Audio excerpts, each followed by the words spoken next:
Hello everyone, my name is Katie Carson. I am the Duchess of Suds here at Royalty Soaps, and today I attempt a type of soap making I have never done before. You guys have seen me make bath bombs on this channel. You've seen me make bubble bars on this channel. I make a lot of cold process soap. I even have a couple of glycerin soaps. I have a jelly soap, but I have never made a transparent soap from scratch. But Katie, what about your embed tutorials? You mean the tutorials where I use this pre-made clear soap base, melt it down, and turn it into embeds? Well, that's not really soap making as much as it's soap melting. You see, the properties of the melt and pour soap, or glycerin soap as some people prefer to call it, are already there, right here, before I ever melt it down and add color and fragrance. I could take this to my sink right now, wash my hands with it, and it's soap ready to go. Alternatively, they could market this as remeltable soap,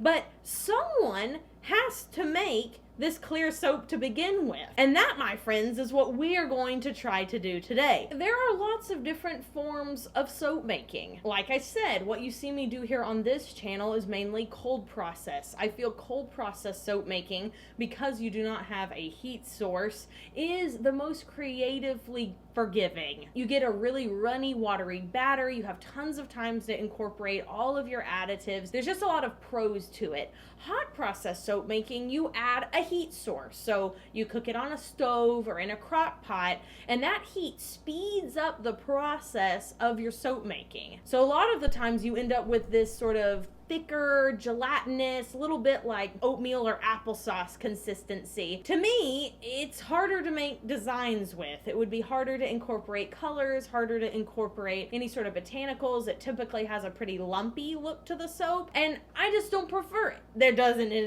nothing wrong with it. I just don't prefer it for my own self. But today, this is a form of hot process soap making that you have to do to get this clear soap. So how am I gonna make clear soap from scratch when I don't have any reference point for how to do that? I'll tell you. Amanda Aaron from loveandsoap.com created an e-course. It was $20 on the Love and Soap website. And before I even begin to describe how well done it was, let me tell you, investing in a soap e-class, a soap book, soap tutorials, a soap kit, all of those things, in my opinion, are worth the money. I love to support other small businesses as a small business. And if somebody takes all of the hard work out of the equation for me by figuring out which ingredients I use, which recipe I should use, the technique I should use to get the best results, it is worth my money so many times over. I encourage you to support those shops that sell those things, because they're really doing us a huge favor. That being said, I am not going to be telling you guys how to make soap in this video. How could I do that? I am nowhere near qualified to teach you guys how to do it when I'm doing it for you the first time on camera. And now we create. So the first thing I have to do is print off all of my course notes. I have like 8 pages of course notes here, and I am going to be using the final recipe that she has included. It includes stearic acid, coconut oil, sodium hydroxide, water, alcohol, glycerin, and a sugar solution. As you can see, those ingredients are very different from our typical soap making of lye water solution, oil blend. And I know most of you guys are just watching this for the content anyway and are never actually gonna do this, but in case you do, please don't try these types of soap making methods until you're very comfortable with working with lye water. Okay, I'll get off my soapbox. I'm sorry. I'll get off my soapbox and let's make some soap. Okay, so I have pulled the camera so y'all have a very wide view of everything that I'm doing over here. The first thing that I have to do is make essentially a double boiler. So I'm gonna turn this up on high, gonna put this pot of water on top of it, and I'm gonna let that start to heat up over here. And then in this other stainless steel container, I have some coconut oil and some stearic acid. This is what we're going to try to heat. So I am putting it here in in my little double boiler. And I'm gonna start measuring out all the other things I need. This is the mold I'm going to be pouring our melt and pour soap base into. We could just call it clear soap, but so you know, it can be remelted at least once, so it can be colored and scented just like the stuff at the store. I don't know if Nurture Soap still has this thing anymore, but if they do, I'll link it. And while this guy is heating up, it's gonna take a while, I'm gonna measure out all my ingredients. So we're gonna start with some Everclear, measuring in grams for precision. Awesome. I have my glycerin, I have my sugar solution, so all three of these guys right here. I'm gonna scoot off to the side, and I'm gonna mix my lye water solution in this cup right here. So another thing that makes this a little more dangerous than other types of soap making is that you are working with not only a hot lye water solution, and I mean super, super hot, you are also working with very, very hot oils and additives. Some of these additives are supposed to be between 180 to 220 degrees Fahrenheit. So I have taken necessary safety precautions. I'm wearing long sleeves, I'm wearing all my lye safety stuff, and I also have some hot pads and some other things around just in case I need to set something down that is hot. Everything's bubbling. How are we doing in here? Gotta check to see if we're at the right temperature. Right around 204. Okay, we're getting there. Everything's heating up. I'm freaking out. Where's my spoon? I can't find my spoon. I just had it, gosh darn. Okay, guys, everything is really stinking, bloomin' hot now. You can see everything in there is completely melted. And now it is time to blend in our hot lye water solution. Okay, so here's to hoping. I have the teeniest, tiniest amount of lye and water here, and I'm just gonna pour the lye beads in very carefully. There's a little bit of static on this cup, which is making me be even more careful. And now I'm going to swirl this very gently around until all those lye beads dissolve. I am ever so slightly moving this, and you can probably see steam rising from the top. This is, of course, a chemical heat, and it's 192 degrees Fahrenheit, so it is very, very, very hot. Now, what I'm waiting for is for everything to be dissolved, which it probably already is, and then once it starts to clear, I'm going to add it to our oil blend. It's looking pretty clear already, so I want you guys to see what this looks like whenever I add it into these oils, because it always looks so interesting to me. I'm gonna pour this right in. You can see it like starts to puff up and get kind of brainy looking. Now, obviously, I need that mixed in. I don't want any of the oils not incorporated. So I have my little mini mixer here. I thought maybe that would work, but I'm starting to think maybe not. Might not work. This is probably a little too thick. Yeah, too thick for sure. So I am going to put this mushy potato-like stuff back on our heat source because we want to see this go translucent. Ooh, it literally looks just like mashed potatoes. Now, I don't want to like overcook my soap, but this is starting to look like it's supposed to. I'm starting to see translucent soap. So because I'm pretty sure it has gone through gel phase at this point, I think I'm ready to add in the next ingredient. Here goes nothing. Oh, I'm terrified. I hope this works right. Oh, it's all right. Okay. So far, so good. And now I can blend with my stick blender because there's enough room. And once again, we have mashed potatoes. Okay, now I'm going to add in the alcohol, and I'm just going to pour that in very slowly. Make sure it all gets in there. Okay, and then I'm going to make sure that all of my everything is in this soap. I don't want any little tidbits of stuff on the sides. Now looky down in here. It's looking pretty clear, which is awesome. So I'm gonna add my final ingredient. I'm gonna strain this one because I'm honestly just a little bit worried that I may not have mixed it up. This is the sugar solution, and I just want this to catch any little bits that might be stuck. Let me just mix that in by hand first, and then I'll blend it in with a stick blender. It's so weird because even at this stage, it kind of already smells like the melt and pour soap. It's really strange. Okay, I'm gonna mix that up with my stick blender real quick. Okay, and I think that's it. Look what happens when I lift it up. It's already making the same thing that melt and pour soap will make when it's on your spoon. And so now very quickly, I'm gonna take this and I'm gonna pour it into my little mold. The clarity should come back because those should just be bubbles that are on top. Wow. I don't think spritzing with rubbing alcohol is gonna help a whole bunch at this point, but I'm gonna do it all the same. Okay, well that did a lot more than I give it credit for. And that should be it. I'm going to let this soap sit for about 24 hours, and hopefully when we come back, if I did everything right and I followed the instructions and I measured everything and blah blah blah, the stars align, this is going to be a transparent melt and pour soap base. Okay guys, so it has sat now for 24 hours and it looks pretty good from what I can tell. I mean, it's really hard. I don't know how see-through it's gonna be. I don't know if that's because I cooked things. Well, I don't know. That does look pretty clear. What do y'all think? I mean, that looks like low sweat melt and pour that you can buy from like TKB. So here's some low sweat melt and pour cubes, and I think this looks a little clearer than these do. Let's cut us off a slice. See how hard it, oh, it's easy to cut, okay. That was super, super easy.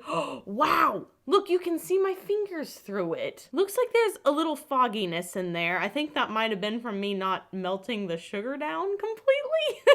I'll try to cut one of these about the same thickness. I'd say these are about the same thickness here. And you can see the one that I made is clearer than the one that I bought. That's pretty cool. Okay, so let me melt it down. I'm gonna take a couple of these that I made from my little block here. I'm just gonna chop them up, and then I'm gonna heat them in the microwave for 30-second bursts, and we'll melt them and pour them and see how that ends up looking. Okay, so I just melted this down, and one thing I can say about using this melt and pour is that it creates a skin on top way faster than any other melt and pour base. Now, I don't know if, you know, the people who make melt and pour bases professionally in large quantities put in an additive to keep your soap from doing this, but you can see if I let this soap, which is pretty hot, sit here for any amount of time, I can pull a skin off the top. Dipped it in a little bit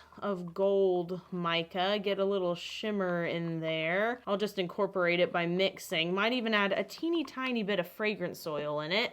Spritz, spritz. Mix in that fragrance. And now I'm gonna pour into one of these molds. And look, it's already forming a skin on top. As I'm pouring, it's forming a skin, and it's pretty hot, y'all. Ooh, okay, so look at this. I heated this melt and pour up to be really hot, like to the point where it's bubbling, which is far past where you should be melting it. But I saw that it was creating a lot more of a skin now. It's like I almost bubbled out some of the properties. There's a little bit of texture in the mix. So I'm just gonna pour this into a mold now. I'm not gonna scent it or anything.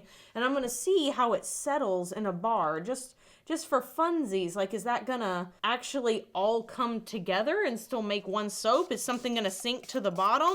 I mean, you can see all the little bits floating there. Now I'm just curious and I wanna know. So for this one, I haven't melted everything down all the way because, again, I wanted to make sure that I didn't overheat it.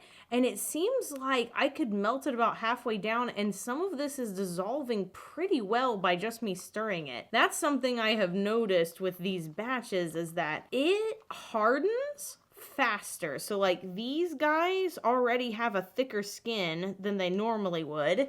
and it melts quicker. I'm assuming that's because of some of the lack of chemicals I have in mine. It might also have to do with the certain oils that I picked, or the different solvents that I picked. There's a couple different solvents that you can use for your transparent soap. These soaps have completely set up, so I can go ahead and unmold them. And it does appear that after the second melt, they have lost some of their clarity. You can see a big difference between the thickness of this guy that still has some of that cloudy frosting stuff in there and the clarity of this guy that has been remelted.